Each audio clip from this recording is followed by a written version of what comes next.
how to add link in Instagram Reels.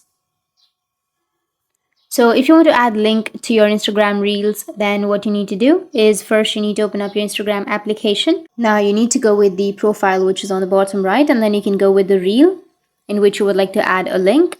Now go with the top right, which has that 3 dots, and then tap on edit. Once you tap on edit, now here you will have an option to add a caption, right? So go with the caption and then you can add your link or paste your link right here.